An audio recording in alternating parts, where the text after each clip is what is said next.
Thank you, Stephen.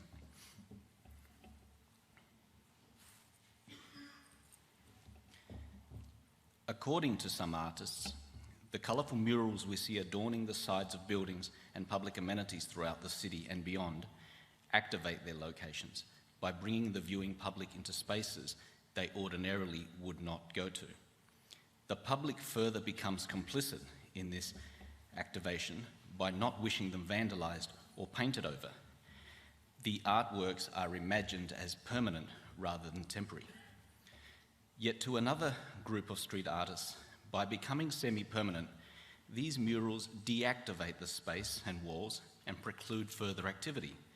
Rather than facilitate commentary on politics and society, they become a static urban collection. This talk looks at the curated spaces of 3 dedicated street art trails, each of which exhibits a different response to their setting. Through carefully choreographed and presented urban murals, these trails have curated and activated public spaces in physically diverse sites. The Melbourne Street Tours takes pedestrians on a walking tour through the narrow inner city lanes of Melbourne's central business district. The Silo Art Trail sees giant murals painted on former grain silos dotted all over the Wimmera Mallee districts of regional Victoria. And finally, in the 50 Bridges project, 50 works of street art were gifted by the Australian government to Singapore on marking their 50th anniversary since independence. I came to this topic when on the last weekend of last year's highly successful Van Gogh and the Seasons exhibition at the National Gallery of Victoria, I found myself among the crowds in the Great Hall being herded to the gallery entrance. The congestion continued inside, following the linear narrative of the paintings, but often obscuring them from view. The gallery space available and the structure of the exhibition appeared on this occasion to be manifestly unsuitable for the size of its audience. This raises 2 questions. Can a museum or gallery ever be large or small enough for their displays and audience at any given time? And does a museum or gallery really need to be confined to a set location? The manner in which today's street art actively reflects, responds, and engages the spaces they are sited in possibly offers another way of curating our collective stories. Melbourne Street Tours is a guided walking trek through some of Melbourne's most interesting laneways and streets. Starting from Federation Square, it took in the small underpass at De Graves and Flinders Streets, meandered along Union Lane to Burke Street, Stevenson and Tattersalls lanes through to Lonsdale, then returned back south to a tram stop in the mall. Interestingly, they chose not to venture into the celebrated and tourist-saturated Hosier Lane. Along the way, we were introduced to an urban typology of street art at a scale and setting befitting the narrow and often congested paths. Stickers, stencils, figurines, murals, and lettering could be found everywhere you looked, yet you had to look carefully. The scale and intensity of this work is best personified in Presgrave Place, a small laneway only a few metres wide behind Collins and Swanston Streets. One of the most carefully curated art venues in Melbourne, and one of its most self-regulated.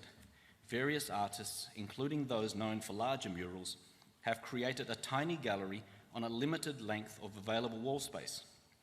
You need a good deal of time to examine the sheer number of artworks, and you are forced to come in close.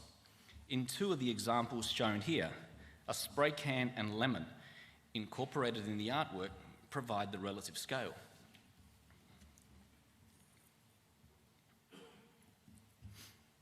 The Silo Art Trail, in contrast, has become arguably Australia's largest outdoor gallery.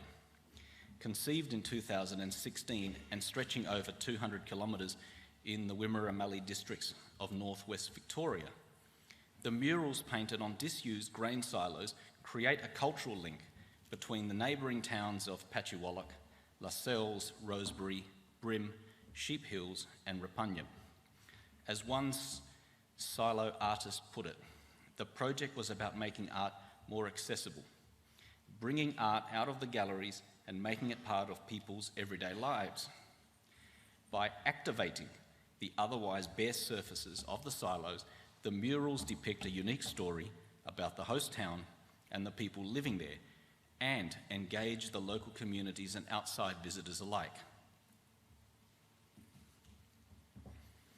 The trail started off as a single silo artwork in the small town of Brim, attracting widespread local and international attention to the plight of the town and the region.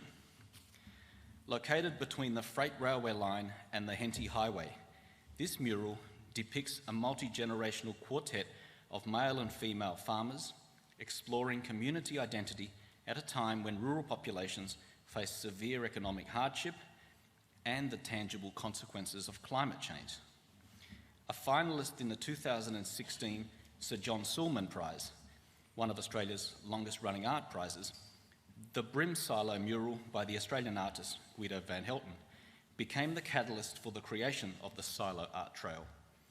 Since then, similar examples have surfaced as far away as Thallon in Queensland, Ravensthorpe, Western Australia, the New South Wales town of Wethal, and the Coorong district town of Carnarvon in South Australia.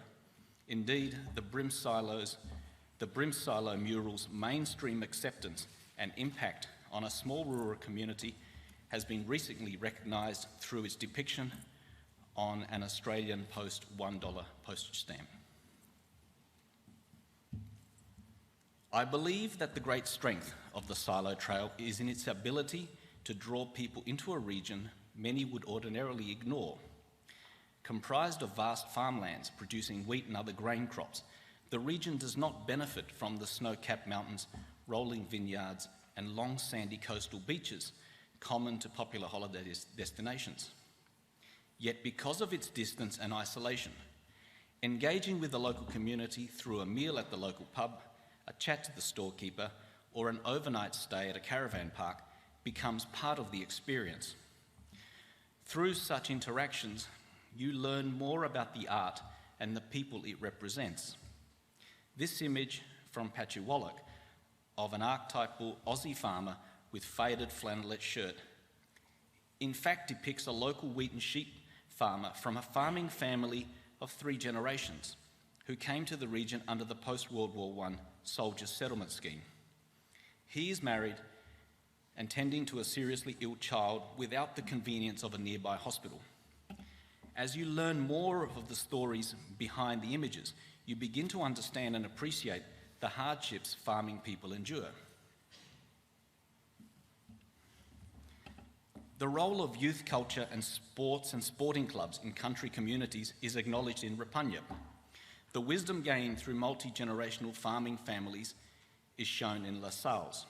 And then there is the area's young Indigenous people and the strong ancestral connections that they share with their elders, often overlooked in the narratives of regional Victoria. 4 Indigenous faces now watch over the tiny 28-person community of Sheep Hills, created by Melbourne-based Matt Adnate. The 2 elders, flanking 2 children, celebrate the richness of the area's Indigenous culture and important intergenerational exchange of wisdom. The night sky backdrop captures elements of the local dreaming.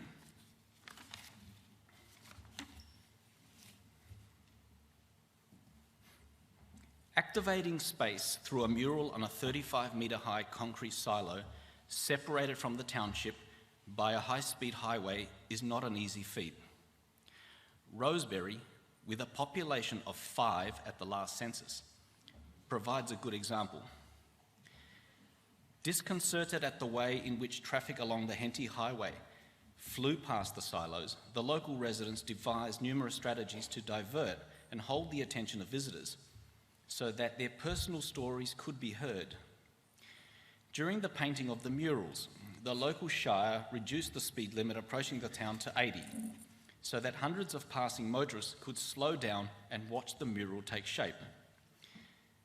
Such was the influx of visitors that the nearby gallery cafe was overrun and its patrons ended up cleaning the dishes.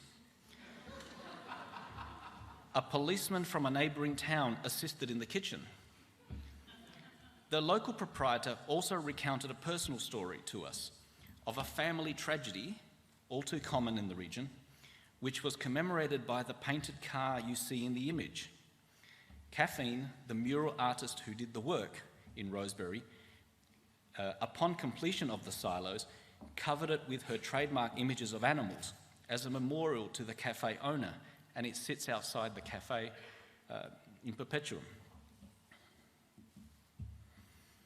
At the History Museum, a little further down the road, which shared a room within the local Country Fire Authority shed, I was guided through a series of images depicting a time when Rosebery was a thriving community of shooting clubs, football teams, and wheat farmers who filled the newly built silos with local grain.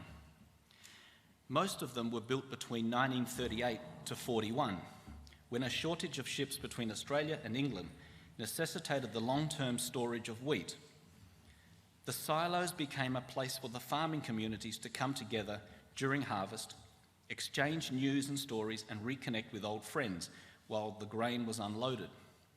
But rapid advances in grain production and bulk handling soon made their size redundant. There are now 148 silos throughout all of Victoria, most of them unused. Of late, changes in the agricultural industry have led to many communities losing their active silo sites, replaced instead by open fields with tarpaulin covers or bunkers as they are called, and more recently, made in Argentina polyethylene sausage grain storage bags.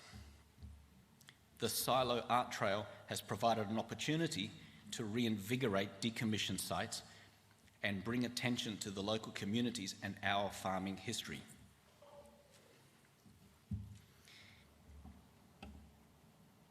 Yet, if 6 silo murals in the remote Wimmera Mallee district can activate numerous small towns and their stories and generate hundreds of visitors, then it stands to reason that 50 works of street art in a sophisticated city like Singapore would have a sizable likewise reaction.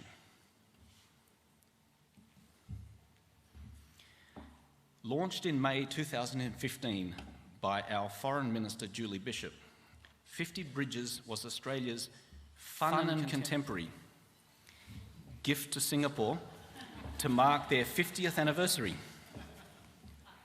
It also marked the 50th anniversary of Australia-Singapore diplomatic ties and the friendly relationship forged during that time.